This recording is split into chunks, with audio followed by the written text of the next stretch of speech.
Hello students, now in this lecture we'll be discussing some practice problems related to surface chemistry. Okay? JEE NEET level, starting with problem number 1. What is the sign of change in enthalpy, entropy and Gibbs free energy for an adsorption process? 11th thermodynamics का ही question है ये और हमने basic पढ़ाई है process of adsorption में. Delta H, delta S, delta G all are negative. सबके सब क्या होते हैं? नेगेटिव होते हैं. क्या रीजन है इसका? क्योंकि डेल्टा H क्यों नेगेटिव होता है? एक्सोथर्मिक प्रोसेस है इसलिए. डेल्टा S क्यों नेगेटिव होता है? क्योंकि जो एड्सॉर्प्शन होता है तो उससे रैंडमनेस डिक्रीज हो जाता है. मॉलिक्यूल्स क्या हो जाएंगे? अटैच हो जाएंगे ना सरफेस पे, तो इसलिए रैंडमनेस कम हो जाएगा. डेल्टा G भी क्या होता है? Negative to make a process spontaneous. आगे बढ़ते हैं अपन. In an experiment, 200 ml of 0.5 m oxalic acid is shaken with 10 grams of activated charcoal and filtered. The concentration of the filtrate is reduced to 0.4 m. The amount of adsorption is, amount of adsorption का मतलब क्या पूछा है? x by m का value पूछा है. क्या मैं बोल सकता हूँ कि मेरे को 10 ग्राम एक्टिवेटेड चारकोल मतलब एड्सॉर्बेंट का मास दिया हुआ है. मास गिवन है मेरे पास किसका? 10 ग्राम्स का. बहुत अच्छा क्वेश्चन है ये, बहुत बेसिक सा क्वेश्चन है. इसमें नॉर्मल कॉमन सेंस लगाना है मेरे को. अभी क्या हुआ है? मोलैरिटी का वैल्यू डिक्रीज हो गया है, तो मैं बोल सकता हूं कि अब जो वैल्यू बचा है वो उतने पार्ट का है कि जो एड्सॉर्ब नहीं हुआ है. क्या मैं ये बोल सकता हूं कि जो डिफरेंस होगा मोलैरिटी का सिर्फ उतना ही कॉन्सेंट्रेशन होगा जो अमाउंट एड्सॉर्ब हुआ होगा? सो कहना है इसे कि amount of oxalic acid, oxalic acid क्या होता है? COOH whole twice adsorbed is equal to, ध्यान देना मैं डायरेक्ट लिख रहा हूं. कितना दिया हुआ है मेरे को? वॉल्यूम 200 ml को लीटर्स में कन्वर्ट किया इनटू 0.5 माइनस कितना हो गया? 0.4. क्या मैं बोल सकता हूं ये मेरे क्या आ गए? पूरे के पूरे मोल्स आ गए. लेकिन मेरे को मोल्स से मतलब नहीं, मेरे को x निकालना है. x निकल गया तो उसको मैं 10 से डिवाइड करके x by m का रेशियो निकाल दूंगा. x क्या होता है? मास होता है ना, तो इंटू कर दूंगा COH होल ट्वाइस का मॉलिक्यूलर मास अगर कर दूं, मोल्स इनटू मॉलिक्यूलर मास मेरे को ग्राम्स दे देंगे. COH का मास कितना होता है? 45. होल ट्वाइस का कितना हो जाएगा? 90. सो सॉल्व करें अपन. कितना आ गया ये? 200 अपॉन 1000 इंटू 0.1 मतलब 1/10 इंटू 90. ये तीनों जीरो तो कैंसिल आउट हो गए. क्या आ गया ये? 18 upon 10 that is 1.8 grams. This implies what? x by m का वैल्यू क्या हो जाएगा? 1.8 अपॉन 10 दैट इज 0.18 ग्राम. जल्दबाजी में आंसर मत टिक कर देना, तुमको x नहीं निकालना था, x by m का मास निकालना था. इन क्वेश्चंस को सॉल्व करने का ये एक फिक्स तरीका है कि जितना भी चेंज इन कॉन्सेंट्रेशन है उतना पार्ट एड्सॉर्ब हुआ होगा, तो एड्सॉर्बेट का मास उतना ही होगा ना जितना पार्ट एड्सॉर्ब हुआ है. तो वो कितना होगा? डिफरेंस इन कॉन्सेंट्रेशन मतलब मोलैरिटी इनटू वॉल्यूम कर देंगे तो मोल्स आ जाएगा, इनटू मॉलिक्यूलर मास कर देंगे तो ग्राम्स मतलब x आ जाएगा. m क्वेश्चन में गिवन होगा. ठीक है, आगे बढ़ते हैं. अच्छा क्वेश्चन था ये एक और अच्छा क्वेश्चन है, बहुत अच्छा क्वेश्चन है ये. 2 grams of charcoal is placed in 100 ml of 0.05 m acetic acid to form an adsorbed monoacidic layer of acetic acid molecules and thereby the molarity of acetic acid reduces to 0.49 m. क्या मैं बोल सकता हूं? Again moles निकाल रहा हूं मैं directly. Moles of adsorbate कितने हो जाएंगे? मोलैरिटी में चेंज कितना आया? सॉरी ये वैल्यू गलत है, 0.5 होगा यहाँ पे. 0.5 माइनस 0.49 इंटू 100 अपॉन 1000. ठीक है, मास मत निकालना क्योंकि शायद जरूरत नहीं पड़े मास की. कितना आ गया ये? 0.01 इंटू 0.1 मतलब 10 की पावर -3. ठीक है, ये तो मोल्स आ गए. क्या मेरे को मोल्स पूछा है क्वेश्चन में? नहीं. अभी क्वेश्चन कहना क्या चाह रहा है, थोड़ा चेंज है इसमें. If the surface area of charcoal is 300 metre square per gram, metre square नहीं है, मीटर स्क्वायर पर ग्राम है, मतलब 1 ग्राम के हिसाब से 300 मीटर स्क्वायर है. किसका? चारकोल का. चारकोल का टोटल अमाउंट कितना दिया हुआ है? 2 ग्राम्स. तो क्या मैं बोल सकता हूं कि टोटल सरफेस एरिया 2 ग्राम्स के हिसाब से कितना हो जाएगा? 600 metre square. Total surface area will be equal to 300 into 2. I hope clear है ये, क्योंकि यूनिट का प्रॉब्लम है. बाई चांस अगर मेरे को यहाँ पे सिर्फ मीटर स्क्वायर दिया होता तो प्रॉब्लम नहीं था. ठीक है, सॉरी मीटर स्क्वायर पर ग्राम नहीं आएगा ना, ओनली मीटर स्क्वायर. लेकिन यहाँ मीटर स्क्वायर पर ग्राम दिया हुआ है, लेकिन टोटल चारकोल कितने? 2 ग्राम है ना. 1 ग्राम का 300 मीटर स्क्वायर है तो 2 का कितना हो जाएगा? 600 मीटर स्क्वायर. अब आते हैं क्वेश्चन पे. Then what is the surface area of charcoal adsorbed by each molecule of acetic acid? मेरे को इस बार मास से मतलब नहीं है, मेरे को मॉलिक्यूल से मतलब है. अगर मैं टोटल मॉलिक्यूल्स निकाल दूं एसिटिक एसिड के और उसको इस वैल्यू से डिवाइड कर दूं तो मैं बोल सकता हूं कि वॉल्यूम मतलब कितना एड्सॉर्ब हुआ है, एक मॉलिक्यूल ने कितना पार्ट एड्सॉर्ब किया है वो आ जाएगा. क्यों? क्योंकि टोटल मॉलिक्यूल्स इतना एरिया एब्जॉर्ब कर रहे हैं, तो एक मॉलिक्यूल कितना एब्जॉर्ब करेगा, total area upon total number of molecules. Molecules कितना है total, total number of molecules कैसे निकालेंगे, moles into Avogadro number, moles आए हुए 10 to the power -3 into Avogadro number 6 into 10 to the power 23, कितना आ गया 6 into 10 to the power 20 molecules आ गई है। तो area absorbed bye a single molecule will be equal to total area, that is 600 upon 6 into 10 to the power 20, कितना आ गया ये 6 into 100, 10 की पावर हो गया, मतलब कितना आ गया value 10 to the power -18 metre square. बहुत अच्छा क्वेश्चन था ये, answer 10 to the power -18 metre square. I hope ये क्लियर है। दो टाइप के डिफरेंट क्वेश्चंस किए हमने, एक बेसिक एड्सॉर्प्शन टॉपिक पे, हम एड्सॉर्प्शन आइसोथर्म के हिसाब से जो x/m का वैल्यू हम लेते थे, ठीक है। आगे बढ़ते हैं अपन। Next question, out of He and any which gas gets adsorbed on the surface of charcoal more readily and why? कौन सा होगा, any, due to more surface area।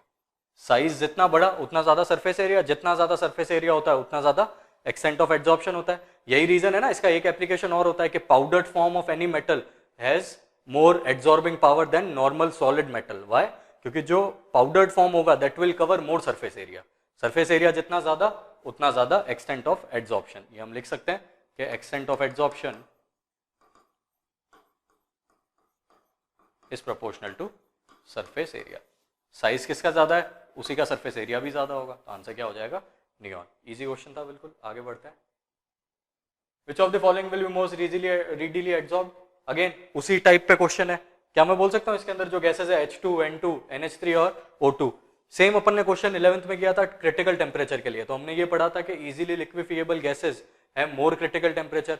12th में आके हमने सरफेस केमिस्ट्री में पढ़ा है कि जितना ज्यादा क्रिटिकल टेम्परेचर होगा उतना ज्यादा एक्सटेंट ऑफ एड्सॉर्प्शन आएगा, मतलब एक्सटेंट ऑफ एड्सॉर्प्शन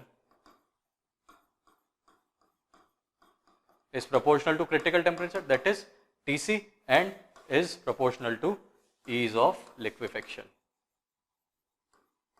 अपने को बताइए, ammonia is the only gas among the four जो वाटर के साथ रिएक्ट करती है, इजीली लिक्विफिएबल, मतलब वाटर के साथ, मतलब वाटर यूनिवर्सल सॉल्वेंट है तो वाटर के साथ सॉल्युबिलिटी चेक करना है। तो NH3 + H2O क्या बना के दे देते हैं, NH4OH बना के दे देते हैं। इसके अलावा और कोई भी गैस वाटर के साथ रिएक्ट नहीं करती, ये सारी एटमॉस्फेरिक गैसेस है, वाटर के साथ ही रिएक्ट नहीं करेगी, ठीक है। ये भी इजी क्वेश्चन था। आगे बढ़ते हैं, बस ये extent of adsorption is proportional to TC proportional to ease of liquefaction, ये याद रखना। Next, for the coagulation of 10 ml ferric hydroxide sol 2 ml of 1 m kbr is required, what is the flocculation value of kbr। Flocculation value के अंदर मैं जाऊं तो तुमको याद दिलाता हूं मैं, फ्लोकुलेशन वैल्यू पहली बात किसके लिए होता है, किस में यूनिट क्या होती है फ्लोकुलेशन वैल्यू के, मिलीमोल्स पर लीटर। तो मेरे को दो चीजें चाहिए, एक तो 1 लीटर चाहिए वॉल्यूम और मोल्स कितने चाहिए, मिलीमोल्स की टर्म्स में चाहिए। तो वो वैल्यू दिया हुआ है ना, कितना दिया हुआ है, मैं निकाल सकता हूँ मोल्स कितने आ जाएंगे, 2 × 1। क्या मैं बोल सकता हूँ दीज आर माई मिलीमोल्स, क्योंकि मैंने इसको किस में लिया, ml में ही लिया है। कितना आ गया ये 2 मिलीमोल्स। लेकिन ये तो फ्लोकुलेशन वैल्यू के ये कोएगुलेशन कितने के लिए है, 10 ml के लिए। सो कहने से कि 10 ml के लिए 2 मिलीमोल्स है, लेकिन मेरे को जो फ्लोकुलेटिंग वैल्यू चाहिए वो तो मिलीमोल्स पर लीटर में होती है। मिलीमोल्स पर लीटर मतलब ये कितना हो जाएगा, 1000 ml करना पड़ेगा इसको। कितना हो जाएगा ये 2/10 × 1000, ये वैल्यू क्या आ गया 200। अब मैं बोल सकता हूँ ना इसकी यूनिट आ गई मिलीमोल्स पर लीटर। आंसर क्या हो जाएगा मेरा 200। सीधा आंसर 2 देख के मत टिक कर देना कि 2 आ गया, वॉल्यूम चेक करो।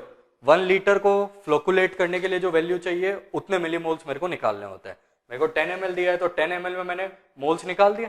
मोल्स कैसे निकलते हैं, मोलैरिटी इनटू वॉल्यूम, लेकिन वॉल्यूम ml में है तो डायरेक्टली मिलीमोल्स दे देगा वो, तो उसके हिसाब से मिलीमोल्स आ गए। लेकिन वो तो 10 ml के लिए आए हैं, 1000 ml के लिए कितने होंगे 200 मिलीमोल्स पर लीटर। आगे बढ़ते हैं अपन। Next, on addition of 1 ml solution of 10% NaCl to 10 ml gold sol, मतलब ये तीनों क्वांटिटीज वही हो गई जो गोल्ड नंबर की डेफिनेशन में था। In the presence of 0.0250 gram of starch the coagulation is just prevented. क्या मैं बोल सकता हूँ ये सारी वैल्यूज वही है जो गोल्ड नंबर की डेफिनेशन को प्रूव करती है, तो उसके हिसाब से जो भी मास मेरे को दिया है वही मेरा आंसर है। तो क्या मेरा आंसर 0.025 ऑप्शन में भी नहीं है, बट बाई चांस अगर ऑप्शन में होता तो क्या मेरा आंसर 0.025 होता, तो मैं बोलता हूँ नहीं, क्योंकि यूनिट जो होनी चाहिए मास की, वो क्या होनी चाहिए, मिलीग्राम्स। गोल्ड नंबर की डेफिनेशन की पहली लाइन में ये नंबर ऑफ मिलीग्राम्स, सो कहना है इसे 1 gram is equal to 1000 milligrams. कितना है ग्राम्स यहाँ पे, 0.025 ग्राम्स, तो इसको मैं लिख सकता हूँ 0.025 इंटू 1000, कितना आ जाएगा ये 25 मिलीग्राम्स। मतलब यूनिट लिखने की जरूरत नहीं है, मतलब मेरा गोल्ड नंबर क्या हो गया 25, आंसर इज 25। एकदम इजी क्वेश्चन है, कुछ भी नहीं है इसमें। आगे बढ़ते हैं, इसीलिए चैप्टर बहुत इजी और स्कोरिंग है। Which of the following electrolytes is most effective for the coagulation of ferric hydroxide sol. Ferric hydroxide मतलब हाइड्रेटेड ऑक्साइड हो गया, हाइड्रेटेड ऑक्साइड का मतलब कौन से सोल हो गई है, पॉजिटिव। तो जिस पे सबसे ज्यादा नेगेटिव वो उसका क्या मेरे को इस क्वेश्चन में कोएगुलेटिंग पावर ही पूछा है ना, फॉर द कोएगुलेशन बोला है, कोएगुलेटिंग वैल्यू पूछा होता तो उल्टा हो जाता। कोएगुलेशन पावर के लिए हाईएस्ट नेगेटिव देखना है, इसमें हाईएस्ट, इसमें Cl पे कितना है -1, इसमें PO4 पे कितना है 3-, इसमें SO4 पे कितना है 2-, ये तो हो ही नहीं सकता। और आर इक्वली इफेक्टिव तो तब होते जब तीनों में सेम चार्ज होता, जैसे NaCl NaBr NaI होता, तब हम बोल सकते थे all are equally effective. Answer क्या हो जाएगा बी। अभी अगर NaCl NaBr और NaI होता तो अपन ने जो हार्डी स्कूल्स रूल पढ़ा है उसके हिसाब से तो ऑल आर इक्वली इफेक्टिव आता है। लेकिन एक क्वेश्चन आप लोगों ने बोर्ड्स में पढ़ा होगा कि what are the modifications that you can suggest to change in Hardy Schulze rule. तो हार्डी स्कूल्स रूल को हम फजान रूल में कन्वर्ट करना चाहते हैं। बेसिकली सिर्फ चार्ज के प्रोपोर्शनल हो, इसकी जगह हम उसको साइज से भी रिलेट करना चाहेंगे, ये एक मॉडिफिकेशन अपन दे सकते हैं। मतलब जो फ्लोकुलेटिंग पावर है उसको हम पोलराइजिंग पावर से भी कनेक्ट कर सकते हैं, ठीक है। ऑल्दो हार्डी स्कूल्स रूल ये नहीं कहता है, बट ये मॉडिफिकेशन आ सकता है उसके अंदर। तो उसके इसमें शायद NaCl NaBr और NaI का आंसर सेम नहीं होता, बट अपन ने जो पढ़ा है उसके हिसाब से ऑल आर इक्वली इफेक्टिव आता। खैर वो एक रैंडम क्वेश्चन अगर आता तो ठीक है। इसमें तो अपने क्या देखना है, पॉजिटिव सोल है, पॉजिटिव को कोएगुलेट करने के लिए हाईली नेगेटिव चार्ज चाहिए, हाईएस्ट नेगेटिव किसमें 3-, आंसर क्या हो जाएगा बी। आगे बढ़ते हैं अपन next. For the coagulation of 100 ml of arsenic sulfide salt, 5 ml of 1 NaCl is required. What is the flocculation value? अब रिपीटेड क्वेश्चन है, कुछ है नहीं इसके अंदर। 100 ml को डायरेक्ट लिख रहा हूं मैं, 100 ml के लिए कितने मिलीमोल्स चाहिए, 5 × 1 दैट इज 5 मिलीमोल्स चाहिए। लेकिन मेरे को तो आंसर किसके लिए लेना है, मिलीमोल्स पर लीटर में, तो कहना है इसे मेरे को आंसर 1000 ml में चाहिए। क्या हो जाएगा 5/100 × 1000, फ्लोकुलेटिंग वैल्यू कितना आ जाएगा 50 मिलीमोल्स पर लीटर। एकदम बेसिक क्वेश्चन था। आगे बढ़ते हैं। The coagulation of 200 ml of a positive colloid took place when 0.73 gram HCl was added to it without changing the volume much. The flocculation value of HCl for the colloid is। अलग type का question है, फ्लोकुलेटिंग value से related है। बस इसके case में क्या molarity नहीं देके और मास दे दिया है, तो मैं क्या बोल सकता हूँ कि इसके अंदर हम अगर निकाल दे फ्लोकुलेशन वैल्यू के लिए मेरे को मोल्स चाहिए, ठीक है। मोल्स कैसे निकालूंगा मैं, अगर मेरे को मोल्स मेरे को सीधा दिख रहे हैं ना यहाँ पे, कितना 0.73 ग्राम मास दिया हुआ है, तो मोल्स कितने हो जाएंगे 0.73 upon 36.5।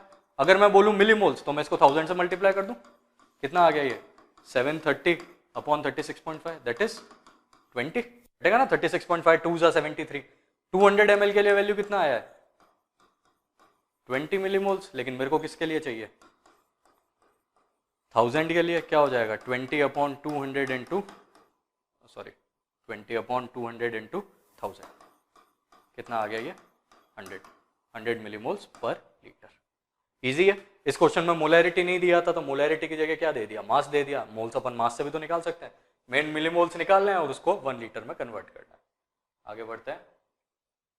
The coagulation of 100 ml of a colloidal solution of gold is completely prevented by the addition of 0.3 grams of starch to it, ठीक है, before adding 1 ml of 10% NaCl। ये क्वेश्चन में चाहे दिया हो या नहीं दिया हो, बाय डिफॉल्ट अपने को इतना ही लेके चलना है, हमेशा नहीं भी दिया है तो भी यही है।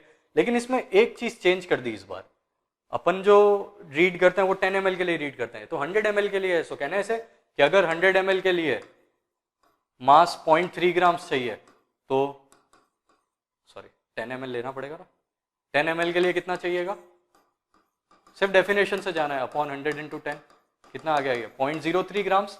लेकिन ये तो ग्राम्स है, इंटू 1000 कर दूंगा मैं तो मिलीग्राम्स आ जाएंगे। गोल्ड नंबर कितना आ गया 30, आंसर इज डी। इसके ऑप्शंस बड़े क्लोज होंगे तो आंसर गलत देने की प्रोबेबिलिटी बहुत ज्यादा है, इसलिए बेसिक जो डेफिनेशन है वो डेफिनेशन याद रखो। मिलीग्राम्स गोल्ड सोल का, 10 ml NaCl का, 1 ml और 10% मास 10% W/V।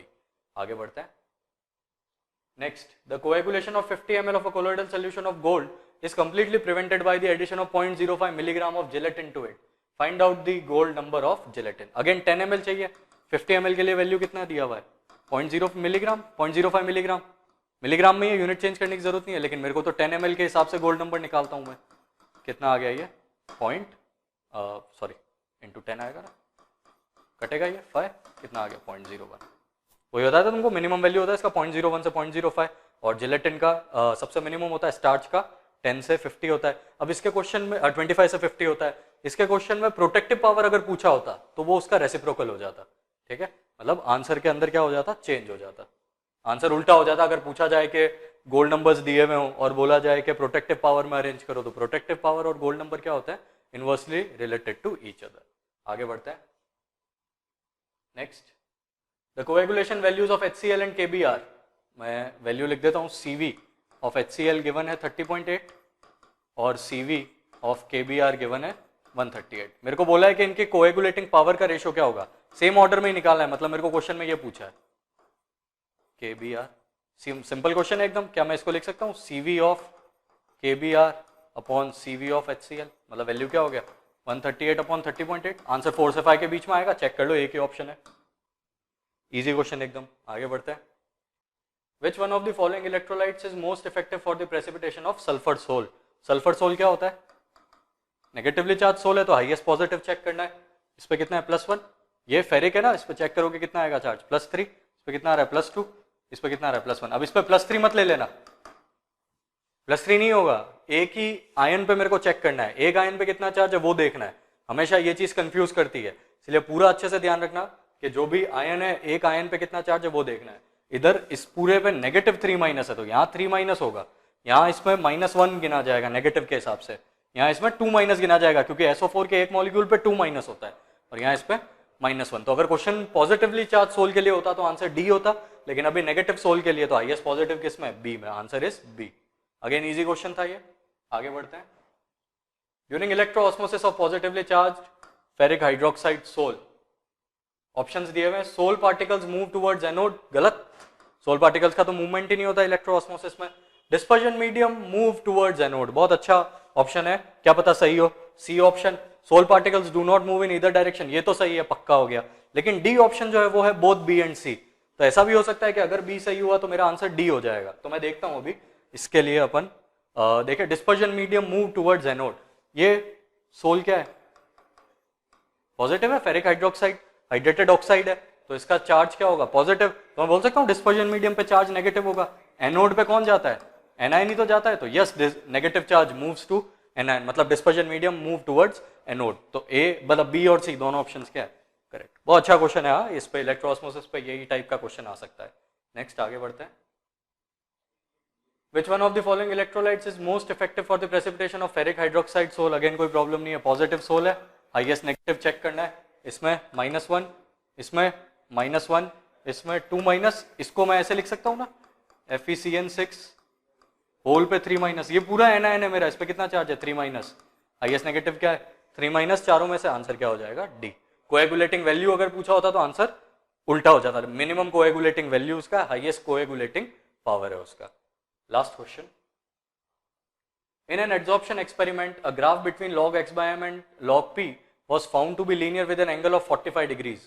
Relation लिख देते हैं अपन पहले, log x/m is equal to 1/n log p plus log k। ये होता था, क्या मैं बोल सकता हूँ 1/n का वैल्यू दिया हुआ है 10 45 डिग्री, 10 45 कितना होता है 1, दिस implies what, n का वैल्यू निकल के आ गया। आगे बढ़ते हैं। The intercept was found to be 0.3010, मतलब log k है था इंटरसेप्ट का वैल्यू 0.3010 है। क्या मैं बोल सकता हूँ ये वाला वैल्यू तो log 2 के बराबर होता है, यहाँ से k का वैल्यू कितना निकल के आ गया 2। क्या पूछा है क्वेश्चन में, calculate the amount of gas absorb पर ग्राम ऑफ चारकोल, मतलब m का वैल्यू तो 1 दे दिया है तो मेरे को x निकालना है, और प्रेशर दिया हुआ है कितना 0.5 atm, मैं वैल्यू डालू x/m is equal to k p की पावर 1/n, x का वैल्यू निकालना है, m का वैल्यू 1, k का वैल्यू ये निकाला 2 इंटू p कितना 0.5 की power 1/1, 2 into 0.5, answer is 1 gram. Option है मेरे पास, ठीक है। बहुत ही बेसिक सा क्वेश्चन आता है फ्रेंड लिंच पे, तो ग्राफ्स वगैरह पे इंपॉर्टेंट क्वेश्चन आता है, उनका ध्यान रखना। बाकी अब आप जब एक्सरसाइजेस करेंगे तो आपको क्लियर हो जाएगा। यहाँ अपना जेई नीट का जो पूरा पार्ट है वो खत्म होता है। अब क्या करना है आपको, अगेन सेम ऑर्डर अपन फॉलो करेंगे। सबसे पहले हम स्टार्ट करेंगे किससे, बोथरा मॉड्यूल से, या उससे भी पहले हम स्टार्ट करेंगे बेसिक एमसीक्यूज से अगर नहीं किया है तो पहले आप NCERT at your finger tips करो, ये सब मैं प्रोवाइड करवाऊंगा, फिर आप करो बोथरा मॉड्यूल, फिर आप करो डीपीपीज, और फाइनली उसके बाद आप करो प्रीवियस ईयर्स। प्रीवियस ईयर्स हमेशा जब एंड में करने जाओगे तो तुमको पता पड़ेगा कि प्रीवियस ईयर्स ऑलरेडी इन सारे क्वेश्चंस में कवर हो जाएंगे। ठीक है, तो आई होप ये सारा कुछ क्लियर है। बाकी कुछ भी अगर प्रॉब्लम आता है तो बिल्कुल आप बता सकते हैं। ठीक है।